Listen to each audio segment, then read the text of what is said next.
Hi guys, I'm Abhishek from PluginIndia.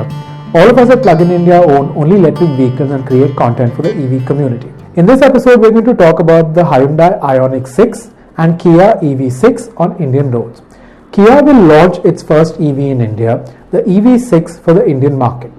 The EV6 is already selling in South Korea, Europe and US. They will begin taking bookings from May 26. I quote, "We are embarking on the next level Kia experience by launching in India our most celebrated EV globally, the EV6. This quote is by Mr. Tae-Jin Park, MD and CEO, Kia India. He also said, and I quote, "We will open bookings for the EV6 on May 26 and launch it soon after that," end quote. In South Korea, Europe and US, Kia sells two versions of the E6. The 58 kWh version, which offers a range of 375 kilometers, and the 77 kWh pack, which offers 485 kilometers. From our sources at Hyundai, we got to know that the 77 kWh variant will be sold in India. The price is expected to be rupees 60 lakhs. So how many units will be sold in India? Are you ready? Kia is importing a paltry 100 units into India. They will be sold via a single dealer in 5 metro cities. The dealer says, and I quote, "There is no other EV in the rupees 55 lakh to 60 lakh bracket and the EV6 will fill the gap." Tae-Jin Park said, and I quote, "We have right now got an allocation of only 100 EV6s for 2022. I'm pushing the head office to give us more, but it's difficult because of the very high global demand," end quote. In March 2022, Kia reported sales of nearly 8,000 units, including nearly 3,000 in South Korea and nearly 5,000 exported. The Kia EV6 is doing very well. In the previous quarter, Kia sold more than 20,000 units. So we can expect sales of close to 1 lakh in 2022 globally. As Hyundai Group is the parent company of Kia, the EV6 shares the same architecture with the Ioniq 5, which is also coming to India this Diwali.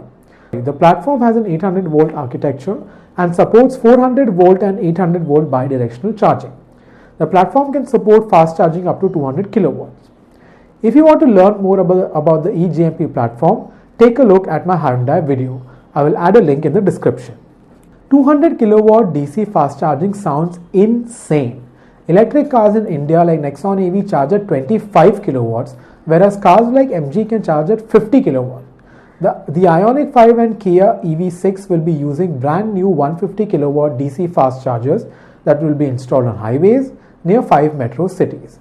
We spoke to our sources at Hyundai and they said that work has already started on installing these chargers. That number sounds insane. I remember on our recent trip from Mumbai to Ahmedabad, we were lucky to even charge our Tiggo EV at the rate of 20 kilowatts.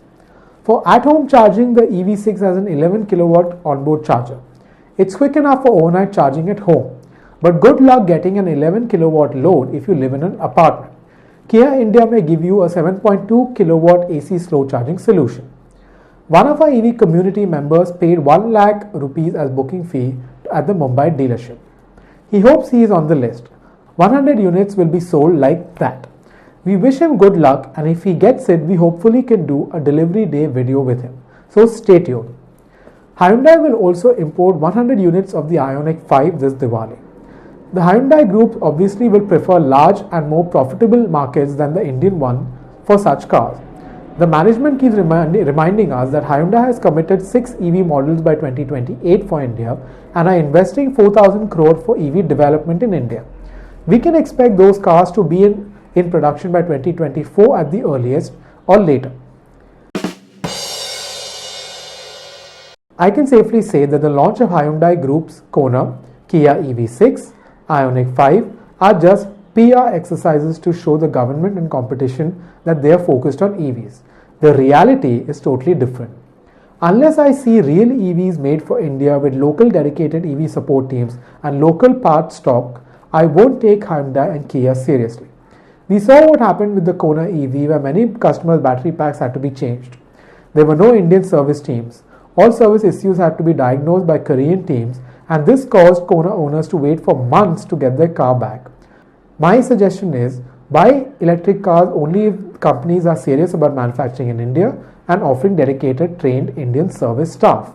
You may be tempted by the looks of the Kia EV6 and you may love its specifications, but do consider this important point when booking one. Another issue with the Hyundai group, which includes Kia, is that it's not interested in manufacturing a large number of Ioniq 5 or Kia EV6 models. They have demand from all around the world, but the numbers being manufactured are limited. When BYD sells more than 100,000 electric cars in a month, Hyundai and Kia are not even able to hit that number in 1 year. This shows where the Korean companies are against the Chinese giants. The Korean companies are not going at full speed with EVs. This is due to the huge investment these companies are making with hydrogen cars. We know that the Korean government has been lobbied by the oil and car industry to spend billions of dollars on hydrogen car research. This is such a waste. There is no demand for hydrogen cars and no one buys them. Kia and Hyundai are not willing to accept that electric cars are the future. And this is the big reason these companies are not willing to make a large number of EVs. There is a large sunk cost bias at play here, and that is the big problem with Hyundai and Kia. These companies have not shown a real EV long-term vision. They will rapidly lose market share in China, India and other countries if they remain overcautious about EVs. The market is already changing rapidly. In Germany, less than 50% of all cars sold were pollution cars. In Europe, it's the same story. In China, the growth of electric cars has skyrocketed. In a few years, no one will want a pollution car. Kia and Hyundai, wake up before it's too late. You've made two fantastic cars. People want to buy them, but you don't want to make more of them. Ultimately, Kia EV6 and Hyundai Ioniq 5 are compliance cars. When you buy one, you will buy into their half-baked vision. I, for one, will stay away from Hyundai until they show me a real EV vision. What about you? Do let us know in the comments below, and I will see you next week.